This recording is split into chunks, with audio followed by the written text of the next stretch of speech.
प्रधानमंत्री नरेंद्र मोदी का road show शुरू हो गया है। हमारे पॉलिटिकल एडिटर देवेंद्र पाराशर इस वक्त हमारे साथ जुड़ चुके हैं। देवेंद्र, तस्वीरें दिखाइए और बताइए कितनी भीड़ आप देख रहे हैं, क्या माहौल इस वक्त बीजेपी बना रही? निश्चित तौर पर अगर पीएम मोदी के रोड शो के हिसाब से अगर बात करें तो जैसा वाइब्रेंट रोड शो होता है यहाँ पर कोलकाता के इस रोड शो में भी वैसी ही तस्वीर आपको नजर आ रही है और सड़क के दोनों तरफ काफी देर से लोग यहाँ पे लाइन लगा के खड़े हैं। हालांकि सबको ये पता था कि पीएम मोदी 5:30 बजे के बाद आने वाले हैं, लेकिन अपनी अपनी जगह को सुरक्षित करने के लिए वो पहले से ही आ गए हैं। और इस रोड शो को शुरू करने से पहले पीएम ने जिस माँ काली के मंदिर में पूजा अर्चना की उसका महत्व बहुत खास इस लिहाज से आप समझ सकती हैं कि तकरीबन 300 साल पुराना मंदिर, स्वामी रामकृष्ण परमहंस उस मंदिर में पूजा अर्चना करते थे और ये शायद वैसे गिने चुने मंदिरों में से एक है जिसमें प्रसाद के तौर पर नॉन वेज भी ऑफर किया जाता है। हालांकि पश्चिम बंगाल में आप देखें तो पश्चिम बंगाल में मछली आमतौर पर पूजा पाठ का एक अहम हिस्सा हुआ करता है। माँ काली के उस मंदिर में जिसमें स्वामी रामकृष्ण परमहंस ने पूजा अर्चना की थी, वहाँ पीएम मोदी पहुंचे और वहाँ भी वो प्रसाद के तौर पे ऑफर किया जाता है और ये स्वामी रामकृष्ण परमहंस के समय से शुरू किया गया था, ऐसा कहा जाता है। तो दूसरी तरफ पॉलिटिकली देखें तो इस फेज में जो चुनाव होने हैं और सिर्फ इस रोड शो के या जो विधानसभा इसके साथ लग रहे हैं उस लिहाज से नहीं बल्कि पूरे फेज के लिए पीएम मोदी की सभाओं और रोड शो का महत्व रहता है। और इसमें जो 142 विधानसभा सीटें हैं, जैसे जिलों के हिसाब से समझें तो कोलकाता, हावड़ा, हुगली, नदिया, उत्तर 24 परगना, दक्षिण 24 परगना और पूर्वी वर्धमान, इनमें से कुछ पॉकेट ऐसे हैं जो कि टीएमसी के गढ़ हैं। लेकिन हावड़ा, हुगली, नादिया, इन सब जिलों की बात करें तो वहाँ पर बीजेपी बहुत ज़्यादा मजबूत रही है और इस बार बीजेपी की एक कोशिश है कि कोलकाता में भी बीजेपी टीएमसी को पटकनी दे। पिछली बार टीएमसी ने बीजेपी का सूपड़ा साफ कर दिया था।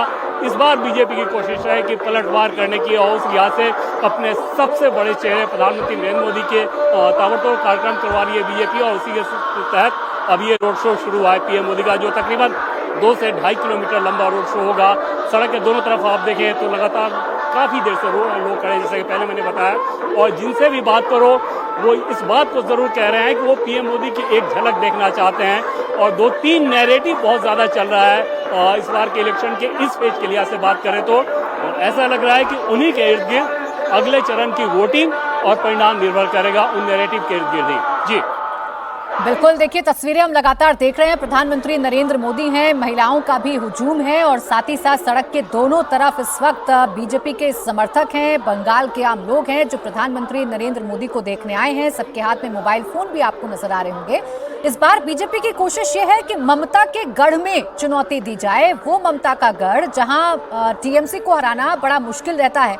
142 विधानसभा सीटों पर दूसरे चरण में मतदान होने जा रहा है, जिसमें से कुल 24 सीटें बीजेपी के पास हैं और 117 सीटें टीएमसी के पास हैं। ऐसी जगह पर बीजेपी चुनौती देने की कोशिश कर रही है। जिम्मेदारी स्टार प्रचारक, सबसे बड़े चेहरे प्रधानमंत्री नरेंद्र मोदी के कंधों पर है। इसीलिए आप देखिए, चाहे आम लोगों से मिलना हो, चाहे हुगली में बोट यात्रा करना हो, ये तमाम चीजें बता रही हैं कि प्रधानमंत्री Narendra Modi people to people connected बनाना चाहते हैं और ममता बनर्जी को उनके गढ़ में हराना चाहते हैं।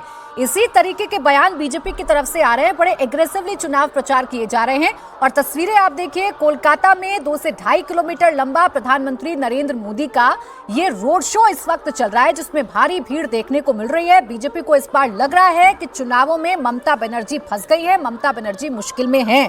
जो लोग वहां पर पहुंचे हैं देवेंद्र, वो क्या चर्चा कर रहे हैं? क्या बीजेपी कुछ हद तक सफल हो पाई है अपने पक्ष में नैरेटिव बनाने में, या जो नैरेटिव बीजेपी लेकर चल रही है उसकी ग्राउंड पर चर्चा होती है देवेंद्र?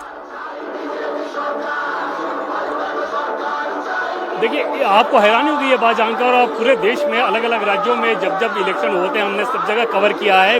पश्चिम बंगाल में जो इश्यूज होते हैं वो सबसे अलग नजर आएगा। उसमें जो सबसे बड़ा इशू है, जो आज भी यहाँ पर जब मैं पहुंचा तो कोलकाता की ये विधानसभा सीट है और वहाँ पर बहुत सारे लोग मुझे ये कहते हुए मिले कि अपने मन का वोट करने में डर लगता है।